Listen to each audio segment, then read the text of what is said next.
Welcome back everyone to our channel conceptual learners. आज हम class 7th old science NCERT का chapter 8 discuss करने वाले हैं, विंड स्टॉर्म्स एंड साइक्लोन्स। आप जानते हैं कि जो साइक्लोन इतना जो ताकतवर बनता है वो पूरे शहर को तबाह कर देता है, और जो हवा चलती है वो सिर्फ चलती नहीं है, वो प्रेशर भी लगाती है। तो आज हम इस चैप्टर को एक आसान तरीके से समझेंगे। एग्जाम में इस चैप्टर से काफी सारे क्वेश्चन पूछे जाते हैं, तो उनको हम वन बाय वन डिस्कस करेंगे। पहला इंट्रोडक्शन की अगर हम बात करते हैं तो एयर, जैसे कि हमने पिछले चैप्टर्स में भी डिस्कस किया और आपको पता है इनविजिबल होती है, लेकिन ये हमारी लाइफ में एक बहुत इंपॉर्टेंट रोल प्ले करती है। ठीक है, जो मूविंग एयर है उसे आप क्या कहते हो? विंड कहते हो। ठीक है, कई बार जो हवा है वो अच्छी चलती है, जेंटल होती है, प्लीजेंट होती है, आपको अच्छी लगती है, लेकिन कई बार ये बहुत खतरनाक रूप ले लेती है। ठीक है, बहुत ज्यादा पावरफुल हो जाती है, डिस्ट्रक्टिव हो जाती है। ठीक है, और इससे क्या पैदा होते हैं? फिर स्टॉर्म्स और साइक्लोन्स बनते हैं। तो इस चैप्टर में हम किस किस बारे में जानेंगे? Air pressure, wind formation, thunderstorms, cyclones और उनके सेफ्टी मेजर्स। तो आइए वन बाय वन इनको डिस्कस करते हैं। सबसे पहले अगर हम एयर प्रेशर की बात करते हैं तो एयर जो होती है उसके पास वेट होता है, वो स्पेस को ऑक्यूपाई करती है। ठीक है, और इसी वजह से जो एयर होती है वो अपने चारों तरफ जो ऑब्जेक्ट्स होते हैं उनको पुश करती है। ये जो पुश होता है यही क्या कहलाता है? एयर प्रेशर कहलाता है।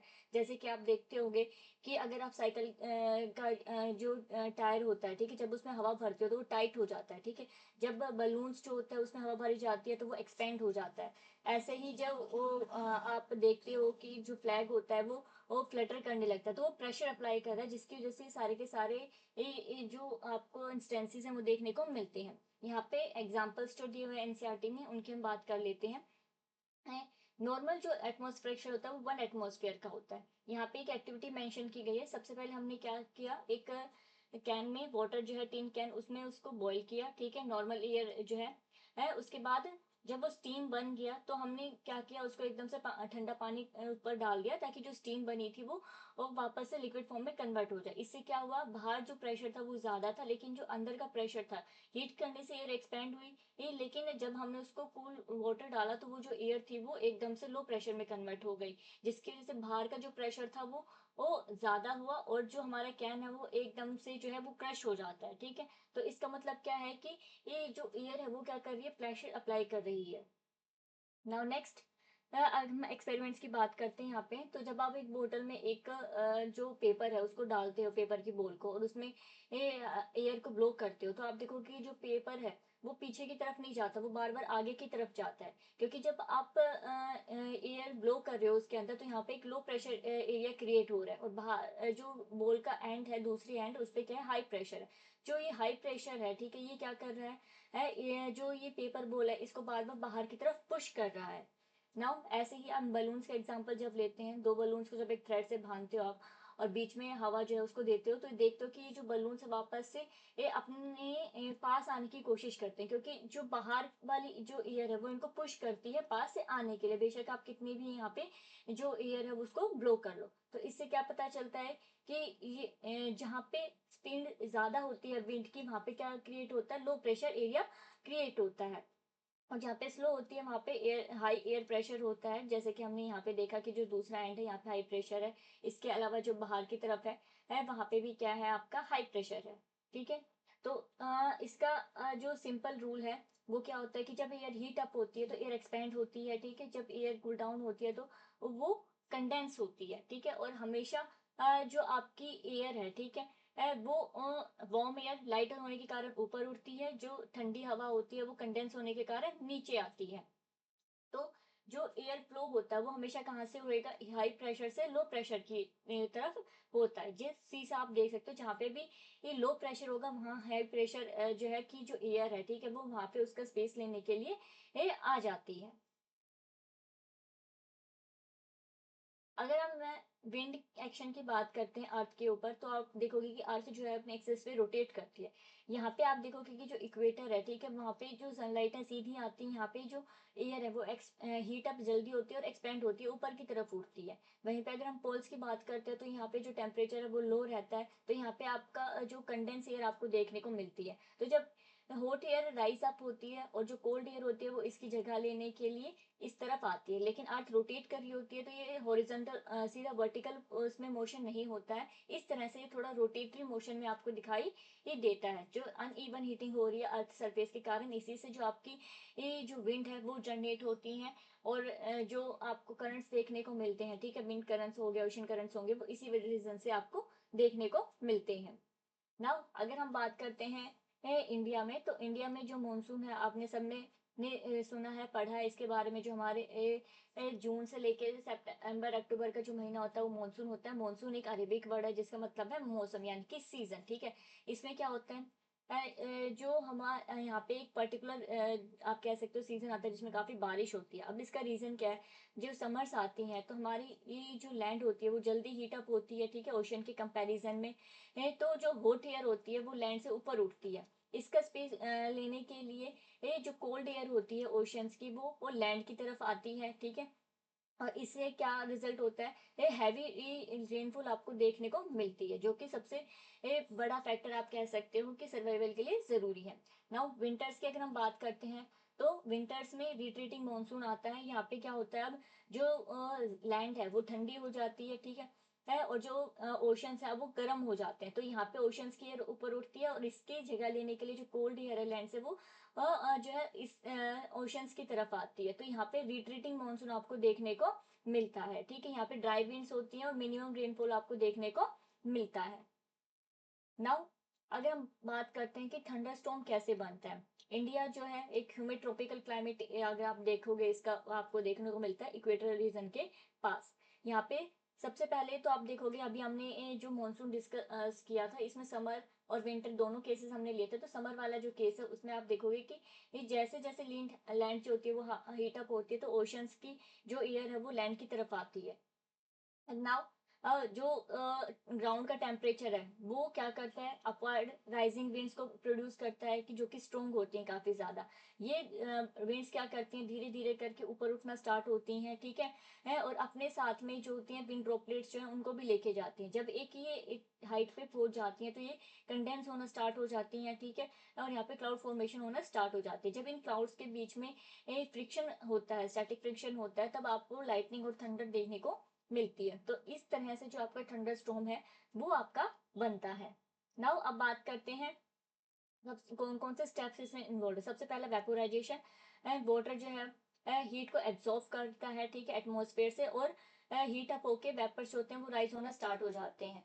अब यहाँ पे वाटर के साथ आपका एयर भी है जो राइज अप हो रही है। एक हाइट पे जाने के बाद ये कंडेंस हो जाते हैं, रेन ड्रॉप्स में कन्वर्ट हो जाते हैं। उसके बाद जो जब ये हैवी हो जाते हैं तो वाटर को रिलीज कर देते हैं, यानी कि आपकी पोरिंग रेनफॉल हो जाता है। और क्लाउड्स जब आपस में फ्रिक्शन करते हैं, ठीक है, तो उनके वजह से इसमें क्या प्रोड्यूस होता है, आपका लाइटनिंग और थंडर जो है वो प्रोड्यूस होता है। नाउ नेक्स्ट, अगर यही आपके जो रिएक्शंस हैं वो एक चेन में होने लगे, रिपीटेशन में होने लगे, तो उससे जो हमारा स्टॉर्म है वो किस में कन्वर्ट हो जाता है, साइक्लोन्स में कन्वर्ट हो जाता है। स्टेप्स वही रहेंगे लेकिन बार बार ये जो प्रोसेस है वो रिपीट होएगा। वेपोराइजेशन होगा, हीट ऑब्जॉर्प्शन होएगी, ठीक है, जो हीटेड एयर है वो एक्सपेंड होएगी, ऊपर की तरफ उठेगी। ये जो कोल्ड एयर है वो उसका प्लेस लेने के लिए आएगी, ऊपर जाके ये जो एयर है ये कंडेंस होएगी, ये ठीक है, एयर प्लस वाटर कंडेंस होके ये जो है कंडेंस होंगे, रेनफॉल होएगा, बाद में दोबारा से ये साइकिल जो है रिपीट होने लग जाता है। तो इस तरह से ये जो आपका साइक्लोन्स है वो बनते हैं। अब अगर हम साइक्लोन की बात करते हैं तो जो एक मैच्योर साइक्लोन होता है उसमें ये जो अगर आप देखोगे कि जो हाइट है वो कितनी हो सकती है, 10 to 15 किलोमीटर हो सकती है, अगर हम ओशन लेवल से बात कर रहे हैं तो। और ये रोटेटिंग एयर मास होता है, जो सेंटर होता है वो इसका क्या कहलाता है, आई कहलाता है। जो एक काम लो प्रेशर का एरिया होता है, ठीक है, 10 to 30 किलोमीटर वाइड होता है, और यहाँ पे कोई भी क्लाउड या लाइट वगैरह आपको देखने को नहीं मिलता है, ओनली लाइट विंड्स यहाँ पे चलती हैं। इसके बाद अगर आप बात करोगे कि ये जो आई वॉल होती है, ठीक है, अराउंड 150 किलोमीटर तक की जो रिंग है आई के सराउंडिंग में वो आपको देखने को मिलती है। यहाँ पे जो विंड की स्पीड होती है वो 150 से 250 किलोमीटर पर आवर तक होती है। तो इतना ज्यादा स्ट्रॉन्ग विंड्स यहाँ पे आपको देखने को मिलते हैं जो कि ह्यूज डिस्ट्रक्शन कौन करती है, हैवी रेनफॉल होता है वहाँ पे, एक क्लाउड बर्स्टिंग भी जो है आपको यहाँ पे देखने को मिलती है। अब यहाँ पे जो ये साइकिल है वो बार बार चलता रहता है। हीट जो एयर है वो राइज अप होएगी, ऊपर जाके कंडेंस होएगी। ये कंडेंस होने के बाद यहाँ पे आप देखोगे कि ये जो है एयर जब वापस से दूसरे उसके कांटेक्ट में आती है एयर वेपर्स में तो ठंडी हो जाती है, फिर ये नीचे की तरफ आती है, नीचे की तरफ आएगी तो दोबारा से हीट अप होएगी। तो ये साइकिल जो है वो रिपीट होता रहता है और इस तरह से आपकी जो स्टॉर्म है उसकी फॉर्मेशन होती है। नाउ जो साइक्लोन्स है उसको हम जो साउथ अमेरिका नॉर्थ अमेरिका वाला पार्ट है वहाँ पे हरिकेन बोलते हैं। जो जापान वाला रीजन है, ठीक है, यहाँ पे एशियन कंट्रीज जो है वहाँ पे टाइफून बोला जाता है और इंडिया में इसको हम साइक्लोन बोलते हैं। इंडिया में मेनली जो साइक्लोन्स हैं वो हमारी जो ईस्ट कोस्ट है यानी कि उड़ीसा वाला जो रीजन है वहां पर ज्यादा हिट करते हैं as compare to west coast. Now अब हम बात करते हैं इफेक्ट से, साइक्लोन के क्या क्या इफेक्ट होते हैं। तो साइक्लोन से फ्लड आते हैं क्योंकि जो सी वाटर होता है वो कोस्टल एरियाज में एंटर कर जाता है, ठीक है। तो जहाँ से जिसकी वजह से जो सी एरियाज होते हैं वहाँ पे जो एग्रीकल्चर होता है वो डिस्टर्ब होता है, सैलिनेशन हो जाता है सोल का। इसके अलावा जो ट्रीज होते हैं, स्ट्रॉन्ग विंड्स चलती हैं तो ट्रीज जो होते हैं अपरूटेड हो जाते हैं, हाउस को डैमेज पहुंचता है, कम्युनिकेशन फेलियर हो जाते हैं, इलेक्ट्रिक पोल्स होते हैं, फोन लाइन्स होती हैं वो ब्रेक हो जाती हैं और क्रॉप्स तो डिस्ट्रॉयड होती ही होती हैं। जो हमने विंड की स्पीड अभी डिस्कस करी, 150 से 250 किलोमीटर पर आवर तक विंड की स्पीड रहती है। तो इतनी ज्यादा स्पीड में जो पोल्स होते हैं, ट्रीज होते हैं, जो स्मॉल हाउसेस होते हैं, ठीक है, वो अपरूट हो जाते हैं, डिस्ट्रक्ट हो जाते हैं। बोट जो सेलिन वाटर है वो कोस्टल एरियाज में अंदर तक आ जाता है और 3 to 12 मीटर हाई तक आपको जो है सी वेव्स भी यहाँ पे देखने को मिलती हैं। इसके अलावा जो लीन वाटर जब कोस्टल एरियाज के यहाँ पे आता है, जो सैलिनेशन होता है सोइल का वो हो जाता है, जिससे जो एग्रीकल्चर है हमारा वो डिस्टर्ब हो जाता है। नाउ अब एक केस स्टडी हमें एनसीईआरटी में दी हुई है यहाँ पे। 1999 में उड़ीसा में जो है एक साइक्लोन आया था। जिस दो आए थे एक्चुअली, ठीक है, विद इन 11 डेज, ठीक है। और जो स्केल ऑफ डिस्ट्रक्शन था वो बहुत ज्यादा यहाँ पे आपको देखने को मिला था। यहाँ पे जो विंड स्पीड थी वो 260 किलोमीटर पर आवर की थी। ये जो विंड जो वेव्स हैं, सी वेव्स हैं, वो 9 मीटर हाइट तक इतनी ऊंची लहरें आपको समुद्र में देखने को मिल रही थी। और लगभग 7 मिलियन पीपल जो थे वो वहाँ पे जो है होमलेस हो गए थे। इसके अलावा अगर आप इम्पैक्ट देखेंगे, एग्रीकल्चर, ट्रांसपोर्ट, कम्युनिकेशन सब वहाँ पे डिस्टर्ब हो गया था। तो इस तरह का जो ह्यूज इम्पैक्ट जो है आपको यहाँ पे साइक्लोन्स का देखने को मिलता है, मेनली जो हमारी ईस्टर्न कोस्ट है वहां पर। और अब नियरली जो है क्योंकि क्लाइमेट चेंज हो रहा है, ठीक है, इस वजह से काफी जो साइक्लोन्स है वो बार बार जो है इस तरीके से आते हैं और जो हमारी लाइफ है उसको डिस्टर्ब करते हैं।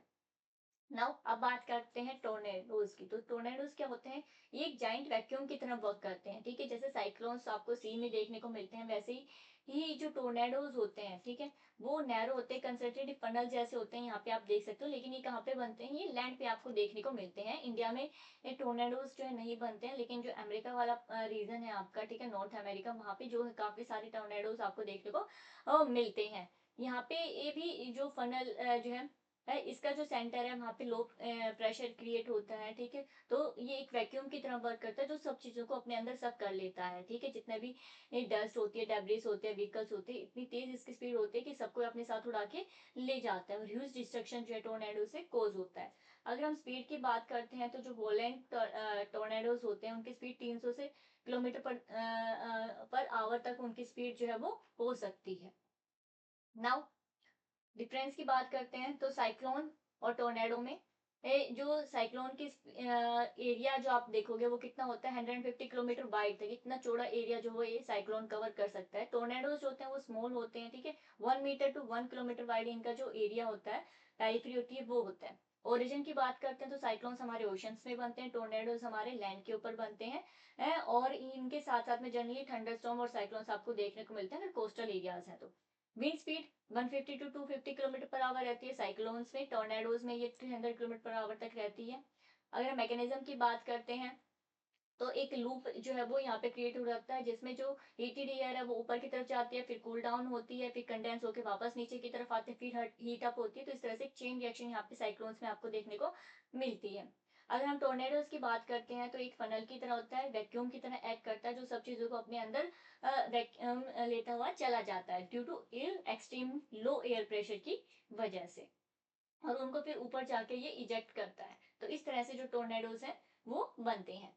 अगर हम प्रिकॉशंस की बात करते हैं तो हमें अंडरग्राउंड जो है वहाँ पे शेल्टर लेना चाहिए, या विंडोलेस रूम में जो है वहाँ पे शेल्टर लेना चाहिए। अगर आप बाहर हो तो इस तरह से आपको अपना सर झुका के हाथ पीछे रख के इस तरह से जो है अपने आप को प्रोटेक्ट करना चाहिए। नाउ अब प्रोटोकॉल्स की बात करते हैं। तो थंडरस्टॉर्म जब भी आते हैं, ठीक है, तो कभी भी किसी आइसोलेटेड ट्री और अम्ब्रेला या मेटालिक जो भी आप एंड है उसके नीचे कभी भी शेल्टर नहीं लेना चाहिए, क्योंकि ये सभी क्या होते हैं, गुड कंडक्टर्स होते हैं। और जब स्ट्राइकनिंग होती है, लाइटनिंग होती है, तो ये एज अ कंडक्टर काम करते हैं, तो इनके नीचे कभी भी शेल्टर नहीं लेना है। दूसरा, कभी भी ओपन विंडोज या मेटल शेड्स के पास नहीं बैठना है आपको। और तीसरा, अगर आप कार या बस के अंदर हैं और ये अगर वहाँ पे वो हो रहा है तो वहीं उसी के अंदर रहना चाहिए। लेकिन अगर पानी ज्यादा हो गया है तो इमीडिएटली आपको एग्जिट लेना चाहिए। अगर फ्लड लेवल अगर ज्यादा हो रहा है, पानी का लेवल धीरे धीरे बढ़ रहा है, तो इमीडिएटली आपको वहां से बाहर आ जाना चाहिए। अब साइक्लोन की अगर बात करते हैं तो लोकल जो वाटर है उसको ड्रिंक नहीं करना है, क्योंकि जब सैलिन वाटर अंदर आता है तो जो वाटर है आपका वो कंटेमिनेट हो जाता है, ठीक है, जिससे काफी डिजीज होने का खतरा रहता है। दूसरा, जो भी इलेक्ट्रिकल स्विचेस या पावर लाइन्स उनको टच नहीं करना है। इसके अलावा जो एसेंशियल गुड्स हैं, ठीक है, और जो आपके एनिमल्स वगैरह हैं उनको हाई ग्राउंड पे लेके जाना है आपको। और जो इमरजेंसी सर्विसेज हैं उनके नंबर्स जो है एक्टिव रखने चाहिए आपको। नाउ अब जो है एडवांस टेक्नोलॉजी आ चुकी है, तो हम पहले से ही जो साइक्लोन से टाइफून से इनको प्रिडिक्ट कर सकते हैं। एडवांस में हमें वार्निंग दे दी जाती है, तो हम सैटेलाइट्स, रेडार्स और कंप्यूटर्स का यूज करते हैं इनको प्रिडिक्ट करने के लिए। जो साइक्लोन अलर्ट है वो 48 आवर्स पहले दिया जाता है, जो साइक्लोन वार्निंग है वो 24 आवर्स पहले दी जाती है। और टाइम टू टाइम इसकी जो ब्रॉडकास्ट अपडेट्स हैं वो सिस्टम लगातार जो कोस्ट है उस पर भेजता रहता है। तो ये हमारा चैप्टर था। एक ओवरव्यू ले लेते हैं। इस चैप्टर में सबसे पहले हमने बात करी एयर जो है प्रेशर एग्जर्ट करती है उसके बारे में। फिर हाई स्पीड विंड जो होती है वहां पे लो प्रेशर एरिया क्रिएट होता है।